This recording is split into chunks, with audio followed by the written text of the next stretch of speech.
Welcome to the deep dive. Okay. This is where we cut through all the noise, take a stack of sources, sometimes confusing ones, and really pull out the key nuggets you need. Exactly. Trying to make sense of complex stuff. And today, our mission, it's pretty intense. We're looking at a really severe statement, quite controversial, from a top police official in India. That's right. We're not just talking about a tragic event, though we are, but we're really analyzing this deliberate attempt, almost political, to redefine a type of crime, vehicular crime. And using some incredibly loaded language to do it. Right. So this all stems from a statement by the Hyderabad police commissioner, VC Sajjanar. A very high-profile figure. Yeah. And he came out after this just horrific road tragedy, claimed 20 lives, and made this, extraordinary declaration. He publicly called drunk drivers terrorists.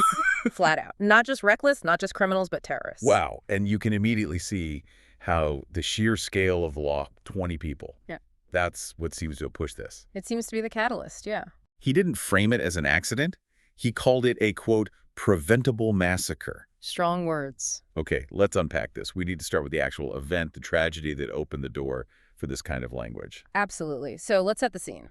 This happened really early on a Friday morning. We're talking pre-dawn hours. Whereabouts? On National Highway 44, NH44, near Kurnool town in Andhra Pradesh.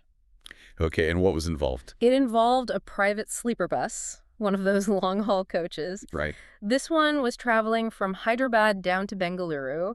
The operator was Vimuri Kaveri Travels. And the outcome was just devastating. Horrific. The bus caught fire after a collision. 19 passengers died inside the bus. Oh, my God. Yeah, the report said they were charred to death. Just awful. And what caused the fire? What was the collision? So this is critical. The bus itself didn't just, lose control on its own. Okay. It slammed into something that was already on the highway, a fallen motorbike, just lying there. A motorbike in the middle of the highway. Exactly.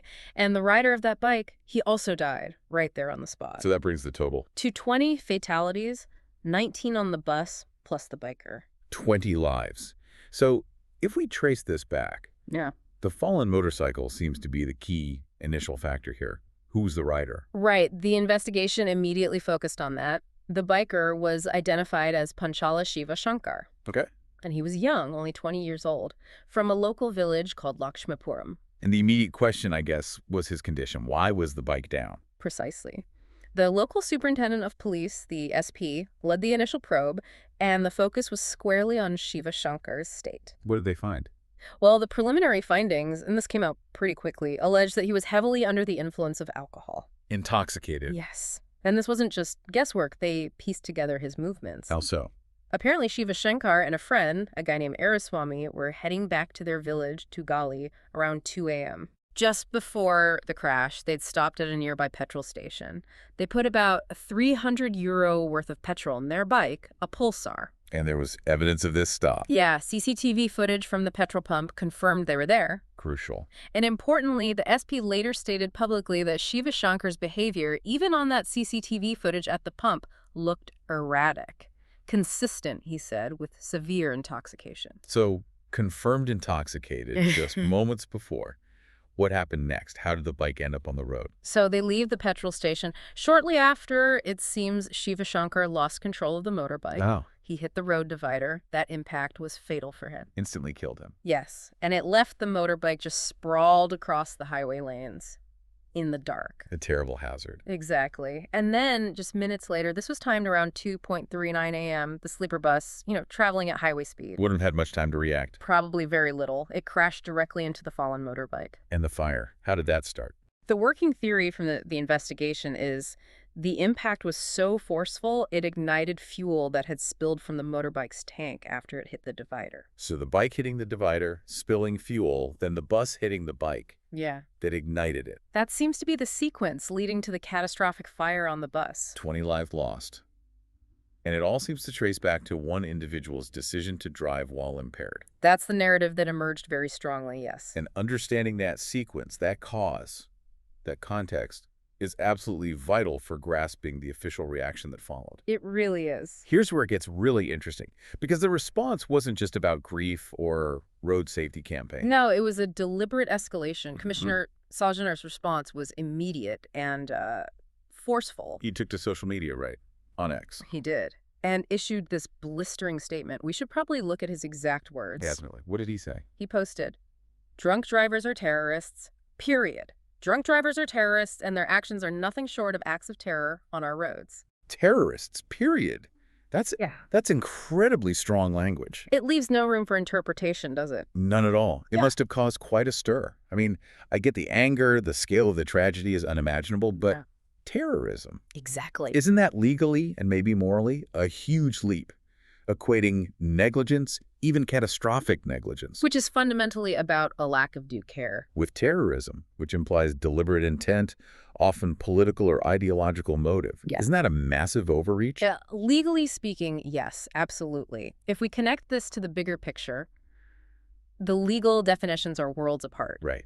Terrorism under Indian law, like the UAPA, the Unlawful Activities Prevention Act, and globally, too, it requires specific intent, ideological goals, political motives, intent to intimidate the population, destabilize government. Things that simply don't apply to drunk driving, however horrific the consequence. Correct. Drunk driving, even when it causes death, falls under the Indian Penal Code, the IPC. Sections dealing with culpable homicide not amounting to murder or criminal negligence. So it's about recklessness, disregard for safety, not political terror. Precisely. The mens rea, the mental state, is completely different. So Sajjanar is knowingly conflating these two vastly different categories of crime. One against individuals and property, the other essentially against the state or society's order. It certainly appears deliberate. How did he justify bridging that gap? What was his reasoning? His justifications seem to hinge entirely on the outcome, the devastating consequences. Right. He argued this Kurnool incident wasn't, quote, an accident in the truest sense. Why? Because it was preventable?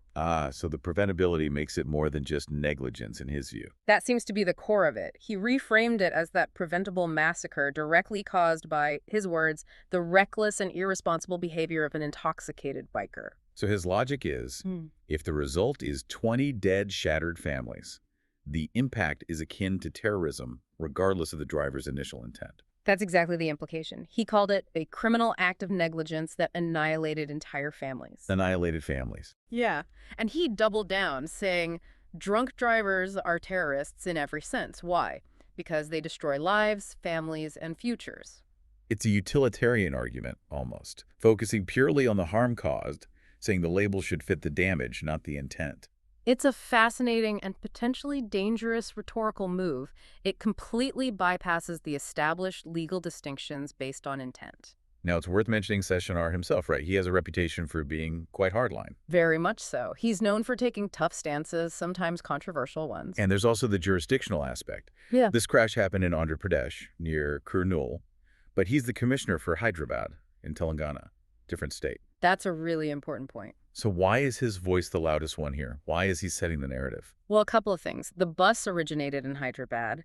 Many victims might have been residents or had connections there. Okay, so a direct link to his city. Yes. And also, as a high-profile police commissioner of a major metropolitan city, his statements carry significant weight, often beyond state lines, especially on issues of public safety. So he's using his platform. He's leveraging his position and the severity of this incident, which affected people likely from his jurisdiction, to push for a broader, perhaps national conversation about how drunk driving is perceived and punished. Less about the specific case's jurisdiction, more about using it as a catalyst for policy change. Exactly. It feels like a demand for a societal reclassification of the crime itself. Okay, so let's talk about the practical side. Within Hyderabad, where he does have direct authority, what does this no mercy stance mean? Well, it signals a significant tightening of enforcement. When he says no mercy, you can expect that translates to using the absolute fullest extent of the law. So throwing the book at them, basically. Pretty much, maximizing penalties under the Motor Vehicles Act and the Indian Penal Code. What might that look like on the ground? Instead of maybe just a fine or a short suspension. His statement was clear. Every single person caught driving under the influence will face the full force of law.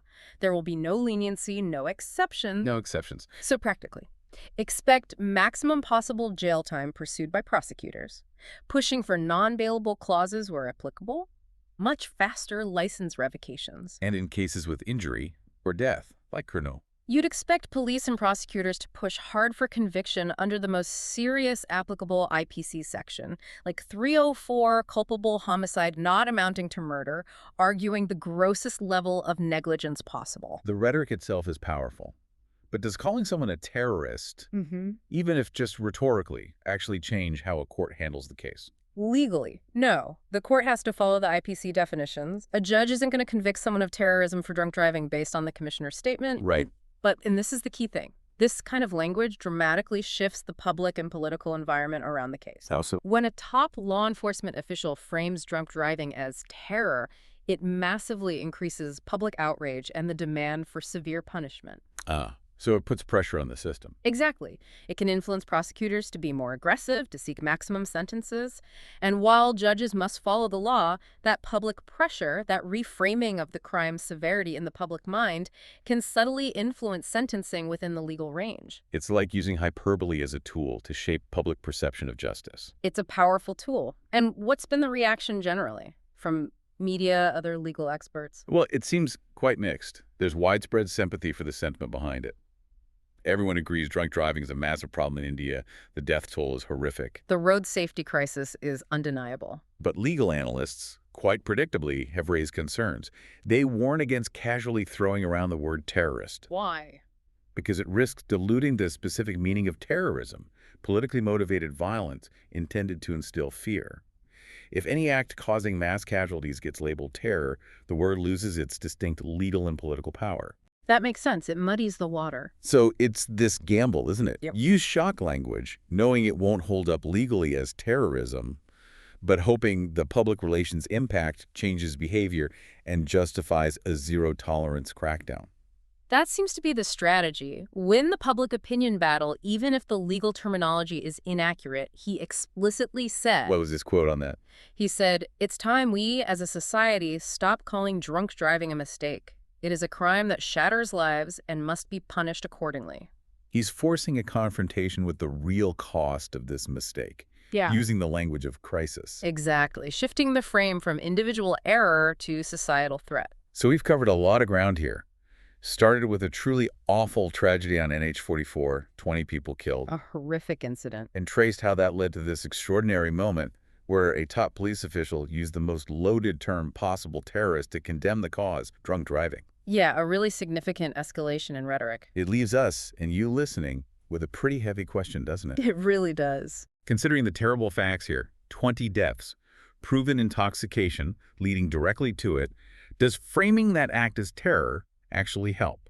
Does it change how society sees responsibility, maybe make roads safer? Or is the risk too high? Does using legally inaccurate extreme language like terrorist ultimately undermine the fight against actual political terrorism by diluting the term? And could it create other unforeseen legal issues down the line? That core tension between the act itself, negligence without malice, and the devastating outcome, mass death, and how we label it, that seems crucial. How do we define responsibility when negligence leads to catastrophe? It's a debate about words, but with very real consequences for law, punishment, and public perception. Definitely something to think about. Thanks for joining us on this deep dive.